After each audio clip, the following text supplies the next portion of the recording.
मी सांगितलेल्या पद्धतीने आपणही खारं वांग बनवून पहा आणि माझ्या चॅनलवर जर आपण नवीन असाल तर माझ्या चॅनलला लाईक, शेअर आणि सबस्क्राईब करायला विसरू नका। चला तर मग बनवूया आपण खारं वांग।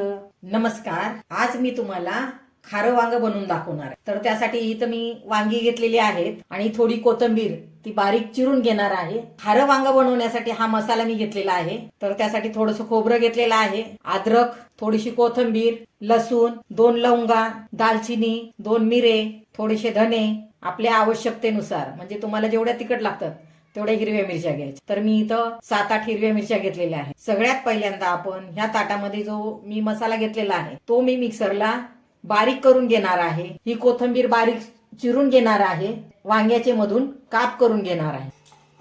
आता आपण ह्याला मिक्सरला लावून बारीक करून घेऊया। मसाला आपण मिक्सरला वाटून घेतलेला आहे। अशी कोथिंबीर बारीक चिरून घ्यायची। वांग कापताना आपण अशा पद्धतीने कापून घ्यायची वांगी। अशी या पद्धतीने सर्व वांगी आपण कापून घेणार आहोत। पातेलं गरम झालं की पळीच्या मापाने आपण ह्याच्यामध्ये 1 पळी तेल टाकणार आहोत। तेल गरम झालं की मसाल्याच्या चमच्याच्या मापाने 1 चमचा मोहरी तडतडायला लागली की आपण त्याच चमच्याच्या मापाने 1 चमचा जिरे टाकणार आहोत आणि जिरेही तडतडायला लागले की आपण हा वाटून ठेवलेला मसाला आपण त्याच्यामध्ये टाकणार आहोत। हा मसाला आपण व्यवस्थित परतून घ्यायचा आहे। गॅसची फ्लेम मात्र मध्यम ठेवायची। गॅसच्या मध्यम फ्लेमवरच हा मसाला आपण व्यवस्थित परतून घ्यायचा आहे। आपण हे वांग खारं वांग करणार आहे त्याच्यामुळे ह्याच्यामध्ये थोडंसं मीठ उचलूनच टाकायचं आहे। आपण खारं वांग करणार आहे त्याच्यामुळे मीठ उचलून टाकायचं, म्हणजे मीठ थोडंसं जास्त टाकायचं।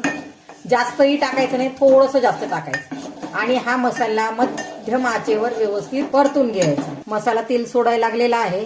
मसाल्याच्या चमच्याने अर्धा चमचा आपण त्याच्यामध्ये हळद टाकणार आहोत। हळदही व्यवस्थित मिसळून घ्यायची। मसाला आपला तेल सोडायला लागलेला आहे तर आता आपण त्याच्यामध्ये ही वांगी टाकणार आहोत। गॅसची फ्लेम मात्र आता आपण एकदम कमी करायची आणि ह्याला व्यवस्थित हलवून घ्यायचं। त्याला व्यवस्थित हलवून घेतलं की आपण त्याच्यावर 5 मिनिटासाठी आपण ह्याला झाकण ठेवून चांगली वाफ आणून घेणार आहोत। 5 मिनिटं झालेली आहेत। आता आपण याला उघडून पाहूया आणि पुन्हा परत त्याला एकदा व्यवस्थित हलवून घेऊया। साईडलाच मी पाणी गरम करून घेतलेलं आहे। आता आपण याच्यामध्ये गरम पाणी मिसळूया आणि त्याला पुन्हा एकदा व्यवस्थित हलवून घेऊया। त्याच्यावरती झाकण ठेवून 10 मिनिटासाठी आपण ह्याला आता शिजू देणार आहोत। आता आपण 10 मिनिटं होण्याची वाट पाहू। 10 मिनिटं झालेली आहेत।